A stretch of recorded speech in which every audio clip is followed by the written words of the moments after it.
क्यों अपनी ही बहन पर शक करने लगी अलीना। अम्मी को लेकर हम दोनों अस्पताल पहुंचे।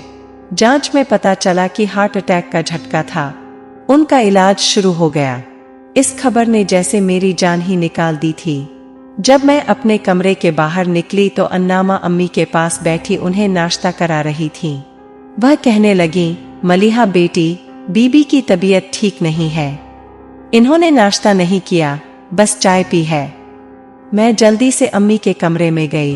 वह कल से कमजोर लग रही थीं। पेट में दर्द भी बता रही थीं। मैंने अन्नामा से कहा, अम्मी के बाल बनाकर उन्हें जल्द से तैयार कर दो, मैं गाड़ी गेट पर लगाती हूँ। अम्मी को लेकर हम दोनों अस्पताल पहुंचे। जांच में पता चला कि हार्ट अटैक का झटका था। उनका इलाज शुरू हो गया। इस खबर ने जैसे मेरी जान ही निकाल दी थी। लेकिन यदि मैं ही हिम्मत हार जाती तो ये काम कौन संभालता। मैंने अपने दर्द को छिपाकर खुद को कंट्रोल किया। उस वक्त पापा बहुत याद आए। वह बहुत मोहब्बत करने वाले, परिवार के प्रति जिम्मेदार व्यक्ति थे। एक एक्सीडेंट में उनका इंतकाल हो गया था। घर में मुझसे बड़ी बहन अलीना थी, जिनकी शादी हैदराबाद में हुई थी। उनका 3 साल का एक बेटा था। मैंने उन्हें फोन करके खबर दे देना जरूरी समझा, ताकि बाद में शिकायत न करें। मैं आईसीयू में गई। डॉक्टरों ने मुझे काफी तसल्ली दी। इंजेक्शन दे दिए गए हैं, इलाज चल रहा है, खतरे की कोई बात नहीं है। अभी दवाओं का असर है, सो गए हैं। इनके लिए आराम जरूरी है, इन्हें डिस्टर्ब न करें। मैंने बाहर आकर अन्नामा को घर भेज दिया और खुद वेटिंग रूम में जाकर एक कोने में बैठ गई। वेटिंग रूम काफी खाली था। सोफे पर आराम से बैठकर मैंने अलीना बाजी को फोन मिलाया। मेरी आवाज सुनकर उन्होंने रूखे अंदाज में सलाम का जवाब दिया। मैंने अपने गम समेटते हुए आंसू पीकर अम्मी के बारे में बताया तो सुनकर वह परेशान हो गईं। फिर कहा, मैं जल्द पहुंचने की कोशिश करती हूँ। मुझे तसल्ली का एक शब्द कहे बिना उन्होंने फोन कट कर दिया। मेरे दिल को झटका सा लगा। अलीना मेरी वही बहन थी जो मुझे बेइंतहा प्यार करती थी। मेरी जरा सी उदासी पर दुनिया के जतन कर डालती थी। इतनी चाहत, इतनी मोहब्बत के बाद इतनी बेरुखी। मेरी आंखें आंसुओं से भर आईं। पापा की मौत के थोड़े दिनों बाद ही मुझ पर कयामत सी टूट पड़ी थी। पापा ने बहुत देखभाल कर मेरी शादी एक अच्छे खानदान में करवाई थी। शादी हुई भी खूब शानदार थी। बड़े अरमानों से ससुराल गई। मैंने एमबीए किया था और एक अच्छी कंपनी में जॉब कर रही थी। जॉब के बारे में शादी के पहले ही बात हो गई थी। उन्हें मेरे जॉब पर कोई ऐतराज नहीं था। ससुराल वाले मिडिल क्लास के थे। उनकी 2 बेटियां थीं जिनकी शादी होनी थी, इसलिए नौकरी वाली बहू का अच्छा स्वागत हुआ। मेरी सास अच्छे मिजाज की थी और मुझसे काफी अच्छा व्यवहार करती थीं। कभी कभी नादिर की बातों में कॉम्प्लेक्स झलकता था। आखिर 2 से 3 महीने के बाद उनका असली रंग खुलकर सामने आ गया। उनके दिल में नए नए शक पनपने लगे। नादिर को लगता कि मैं उससे बेवफाई कर रही हूँ। जरा सी बात पर नाराज हो जाता, झगड़ना शुरू कर देता। इसे मैं उसका कॉम्प्लेक्स समझकर टालती रहती, निभाती रही। लेकिन एक दिन तो हद ही हो गई। उसने मुझे मेरे बॉस के साथ एक मीटिंग में जाते देख लिया। शाम को घर लौटी तो हंगामा खड़ा कर दिया। मुझ पर बेवफाई व बदकिरदारी का इल्जाम लगाकर गंदे गंदे ताने मारे। कई लोगों के साथ मेरे ताल्लुक जोड़ दिए। ऐसे वाहियात इल्जाम सुनकर मैं गुस्से से पागल हो गई। आखिर मैंने एक फैसला कर लिया कि यहाँ की इस बेइज्जती से जुदाई बेहतर है। मैंने सख्त लहजे में कहा, नादिर, अगर आपका रवैया इतना तौहीन वाला रहा तो फिर मेरा आपके साथ रहना मुश्किल है। आपको अपने लगाए बेहुदा इल्जामों की सच्चाई साबित करनी पड़ेगी। एक पाक दामन औरत पर आप ऐसे इल्जाम नहीं लगा सकते। मम्मी पापा ने भी समझाने की कोशिश की, लेकिन वह गुस्से से उफनते हुए बोला, मुझे कुछ साबित करने की जरूरत नहीं है, सब जानता हूँ मैं। तुम जैसी आवारा औरतों को घर में नहीं रखा जा सकता। मुझे बदचलन औरतों से नफरत है। मैं खुद ऐसी औरत के साथ नहीं रह सकता। मैं तुझे तलाक देता हूँ, तलाक, तलाक, तलाक। और कुछ पलों में ही सब कुछ खत्म हो गया। मैं अम्मी के पास आ गई। सुनकर उन पर तो जैसे आसमान टूट पड़ा। मेरे चरित्र पर चोट पड़ी थी। मुझ पर लांछन लगाए गए थे। मैंने धीरे धीरे खुद को संभाल लिया, क्योंकि मैं कसूरवार नहीं थी। यह मेरी इज्जत और अस्मिता की लड़ाई थी। 20 से 25 दिन की छुट्टी करने के बाद मैंने जॉब पर जाना शुरू कर दिया। मैं संभल तो गई, पर खामोशी व उदासी मेरे साथी बन गए। अम्मी मेरा बेहद ख्याल रखती थीं। अलीना आपी भी आ गईं, हर तरह से मुझे ढांढस बंधाती। वह काफी दिन रुकी, जिंदगी अपने रूटीन से गुजरने लगी। अलीना आपी ने इस विपत्ति से निकलने में बड़ी मदद की। मैं काफी हद तक सामान्य हो गई थी। उस दिन छुट्टी थी। अम्मी ने 2 पुराने गावतकिए निकाले और कहा, ये तकिए काफी सख्त हो गए हैं, इनमें नई रुई भर देते हैं। मैंने पुरानी रुई निकालकर नीचे डाल दी।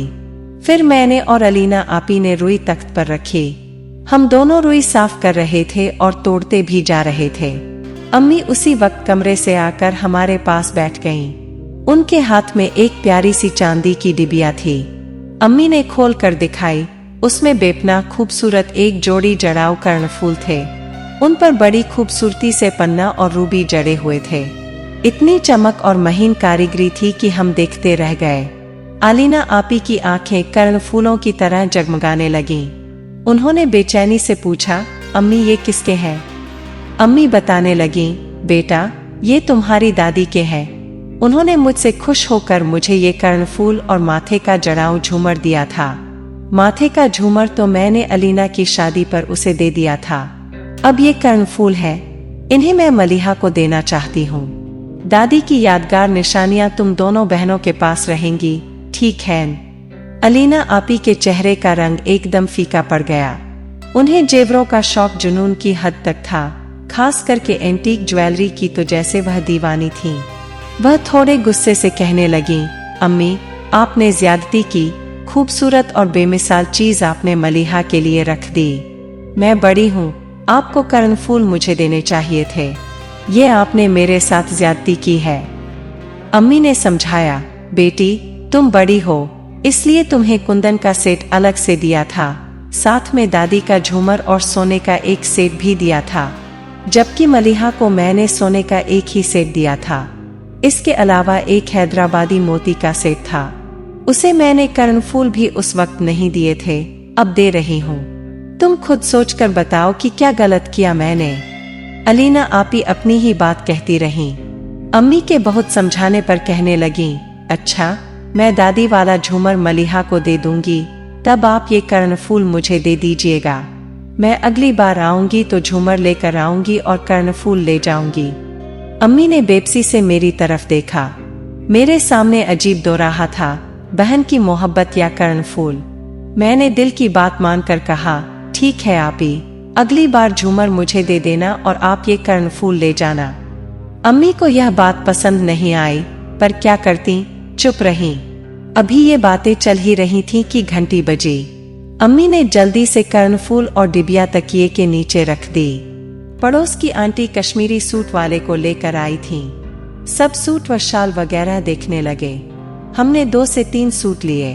उनके जाने के बाद अम्मी ने कर्णफूल वाली चांदी की डिबिया निकाल कर देते हुए कहा, जाओ मलिहा, इसे संभाल कर अलमारी में रख दो। मैं डिबिया रख कर आई। उसके बाद हमने जल्दी जल्दी तकिए के गिलाफ में रुई भर दी। फिर उन्हें सिलकर तैयार किया और कवर चढ़ा दिए। 3 से 4 दिनों बाद अलीना आपी चली गईं। जाते जाते वह मुझे याद करा गईं, मलिहा अगली बार मैं कर्णफूल लेकर जाऊंगी, भूलना मत। दिन अपने अंदाज में गुजर रहे थे। चाचा चाची और उनके बच्चे एक शादी में शामिल होने आए। वे लोग 5 से 6 दिन रहे। घर में खूब रौनक रही, खूब घूमे फिरे। मेरी चाची अम्मी को कम ही पसंद करती थीं, क्योंकि मेरी अम्मी दादी की चहेली बहू थीं। अपनी खास चीजें भी उन्होंने अम्मी को ही दी थीं। चाची की दोनों बेटियों से मेरी खूब बनती थी। हमने खूब एंजॉय किया। नादिर की मम्मी 2 से 3 बार आईं। बहुत माफी मांगी, बहुत कोशिश की कि किसी तरह इस मसले का कोई हल निकल जाए, पर जब आत्मा और चरित्र पर चोट पड़ती है तो औरत बर्दाश्त नहीं कर पाती। मैंने किसी भी तरह के समझौते से साफ इनकार कर दिया। अलीना बाजी के बेटे की सालगिरह फरवरी में थी। उन्होंने फोन करके कहा कि वह अपने बेटे अशर की सालगिरह नानी के घर मनाएंगी। मैं और अम्मी बहुत खुश हुए। बड़े उत्साह से पूरे घर को ब्राइट कलर से पेंट करवाया, कुछ नया फर्नीचर भी लिया। एक हफ्ते बाद अलीना आपी अपने शौहर समर के साथ आ गईं। घर के डेकोरेशन को देखकर वह बहुत खुश हुईं। सालगिरह के दिन सुबह से ही सब काम शुरू हो गए। दोस्तों रिश्तेदारों सबको बुलाया। मैं और अम्मी नाश्ते के बाद इंतजाम के बारे में बातें करने लगे। खाना और केक बाहर से ऑर्डर पर बनवाया था। उसी वक्त अलीना आपी आई और अम्मी से कहने लगी, अम्मी ये लीजिए, झूमर संभाल कर रख लीजिए और मुझे वे कर्णफूल दे दीजिए, आज मैं अशर की सालगिरह में पहनूंगी। अम्मी ने मुझसे कहा, जाओ मलिहा, वह डिबिया निकाल कर ले आओ। मैंने डिबिया लाकर अम्मी के हाथ पर रख दी। आपी ने बड़ी बेसब्री से डिबिया उठाकर खोली, लेकिन डिबिया खुलते ही वह चीख पड़ी, अम्मी कर्णफूल तो इसमें नहीं है। अम्मी ने झपट कर डिबिया उनके हाथ से ले ली। वाकई डिबिया खाली थी। अम्मी एकदम हैरान सी रह गईं। मेरे तो जैसे हाथों पैरों की जान ही निकल गई। अलीना आपी की आंखों में आंसू आ गए थे। उन्होंने मुझे शक भरी नजरों से देखा तो मुझे लगा कि काश धरती फट जाए और मैं उसमें समा जाऊं। अलीना आपी गुस्से में जाकर अपने कमरे में लेट गईं। मैंने और अम्मी ने अलमारी का कोना कोना छान मारा, पर कहीं भी कर्णफूल नहीं मिले। अजब पहेली थी। मैंने अपने हाथ से डिबिया अलमारी में रखी थी, उसके बाद कभी निकाली भी नहीं थी। फिर कर्णफूल कहाँ गए? एक बार ख्याल आया कि कुछ दिनों पहले चाचा चाची आए थे और चाची दादी के जेवरों की वजह से अम्मी से बहुत जलती थीं, क्योंकि सब कीमती चीजें उन्होंने अम्मी को दी थीं। कहीं उन्होंने ही तो मौका देखकर नहीं निकाल लिए कर्णफूल। मैंने अम्मी से कहा तो वह कहने लगी, मुझे नहीं लगता कि वह ऐसा कर सकती हैं। फिर मेरा ध्यान घर पेंट करने वालों की तरफ गया। उन लोगों ने 3 से 4 दिन काम किया था। संभव है भूल से कभी अलमारी खुली रह गई हो और उन्हें हाथ साफ करने का मौका मिल गया हो। अम्मी कहने लगी, नहीं बेटा, बिना देखे बिना सबूत किसी पर इल्जाम लगाना गलत है। जो चीज जानी थी चली गई। बेवजह किसी पर इल्जाम लगाकर गुनहगार क्यों बने? सालगिरह का दिन बेरंग हो गया। किसी का दिल दिमाग ठिकाने पर नहीं था।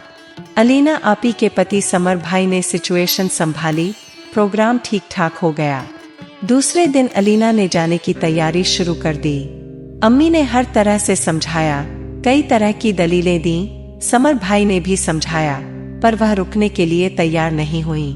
मैंने उन्हें कसम खाकर यकीन दिलाना चाहा, मैं बेकसूर हूँ, कर्णफूल गायब होने के पीछे मेरा कोई हाथ नहीं है। लेकिन उन्हें किसी बात पर यकीन नहीं आया। उनके चेहरे पर छले जाने के भाव साफ देखे जा सकते थे।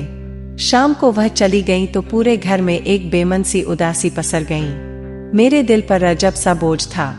मैं अलीना आपी से शर्मिंदा भी थी कि अपना वादा निभा न सकी। पिछले 2 सालों में अलीना आपी सिर्फ 2 बार अम्मी से मिलने आई, वह भी 2 से 3 दिनों के लिए। आती तो मुझसे तो बात ही नहीं करती थी। मैंने बहन के साथ एक अच्छी दोस्त भी खो दी थी। बार बार सफाई देना फिजूल था। खामोशी ही शायद मेरी बेगुनाही की जुबान बन जाए। यह सोचकर मैंने चुप्पी साध ली। वक्त बड़े से बड़ा जख्म भर देता है, शायद ये गम भी हल्का पड़ जाए। मामूली सी आहट पर मैंने सिर उठाकर देखा। नर्स खड़ी थी। वह कहने लगी, पेशेंट आपसे मिलना चाहती है। मैं अतीत की दुनिया से बाहर आ गई। मुंह धोकर मैं अम्मी के पास आईसीयू में पहुंच गई। अम्मी काफी बेहतर थीं। मुझे देखकर उनके चेहरे पर हल्की सी मुस्कुराहट आ गई। वह मुझे समझाने लगी, बेटी परेशान न हो, इस तरह के उतार चढ़ाव तो जिंदगी में आते ही रहते हैं। उनका हिम्मत से मुकाबला करके ही हराया जा सकता है। मैंने उन्हें हल्का सा नाश्ता कराया। डॉक्टरों ने कहा, इनकी हालत काफी ठीक है, आज रूम में शिफ्ट कर देंगे। 2 से 4 दिन में छुट्टी दे दी जाएगी। हाँ, दवाई और परहेज का बहुत ख्याल रखना पड़ेगा। ऐसी कोई बात न हो जिससे इन्हें स्ट्रेस पहुंचे। शाम तक अलीना आपी भी आ गईं। मुझसे बस सलाम दुआ हुई। वह अम्मी के पास रुकी। मैं घर आ गई। 3 दिनों बाद अम्मी भी घर आ गई। अब उनकी तबीयत अच्छी थी। हम उन्हें खुश रखने की भरसक कोशिश करते रहे। 1 हफ्ता तो अम्मी को देखने आने वालों में गुजर गया। मैंने ऑफिस ज्वाइन कर लिया। अम्मी के बहुत इसरार पर आपी कुछ दिन रुकने को राजी हो गईं। जिंदगी सुकून से गुजरने लगी।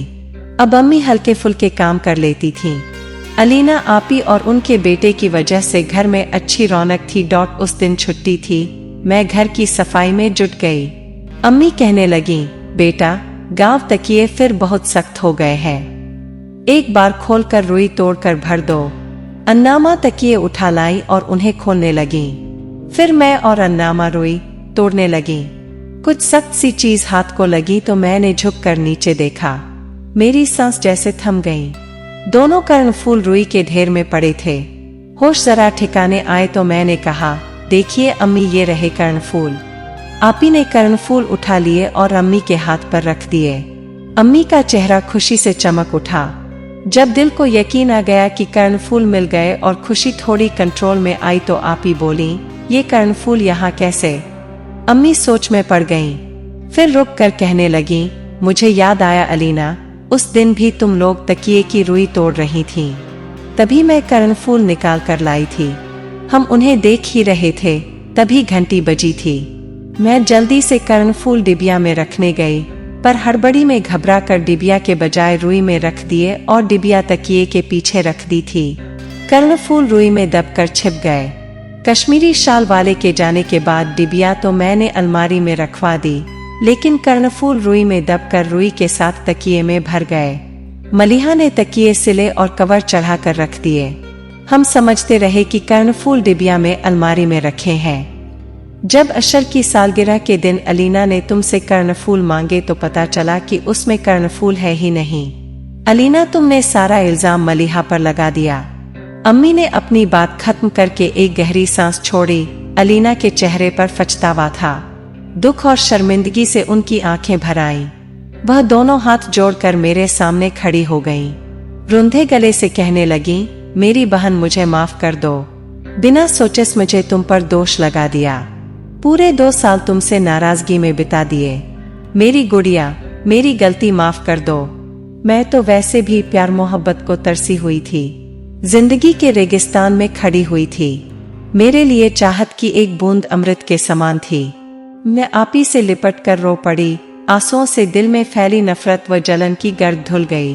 अम्मी कहने लगी, अलीना, मैंने तुम्हें पहले भी समझाया था कि मलिहा पर शक न करो। वह कभी भी तुमसे छीन कर कर्णफूल नहीं लेगी। उसका दिल तुम्हारी चाहत से भरा है। वह कभी तुमसे छल नहीं करेगी। आपी बोली, अम्मी, आपकी बात सही है, पर 1 मिनट मेरी जगह खुद को रख कर सोचिए। मुझे एंटिक ज्वेलरी का दीवानगी की हद तक शौक है। ये कर्णफूल बेशकीमती एंटिक पीस है, मुझे मिलने चाहिए, पर आपने मलिहा को दे दिए। मुझे लगा कि मेरी इल्तिजा सुनकर वह मान गई, फिर उसकी नीयत बदल गई। उसकी चीज थी, उसने गायब कर दी। ऐसा सोचना मेरी खुदगर्जी थी, गलती थी। इसकी सजा के तौर पर मैं इन कर्णफूल का मोह छोड़ती हूँ। इन पर मलिहा का ही हक है। मैं जल्दी से आपी से लिपट कर बोली, ये कर्णफूल आपके पहनने से मुझे जो खुशी होगी वह खुद के पहनने से नहीं होगी। ये आपके हैं, आप ही लेंगी। अम्मी ने भी समझाया, बेटा, जब मलिहा इतनी मिन्नत कर रही है तो मान जाओ। मोहब्बत के रिश्तों के बीच दीवार नहीं आनी चाहिए। रिश्ते फूलों की तरह नाजुक होते हैं। नफरत व शक की धूप उन्हें झुलसा देती है, फिर खुद टूट कर बिखर जाते हैं। मैंने खुलूसे दिल से आपी के कानों में कर्णफूल पहना दिए। सारा माहौल मोहब्बत की खुशबू से महक उठा।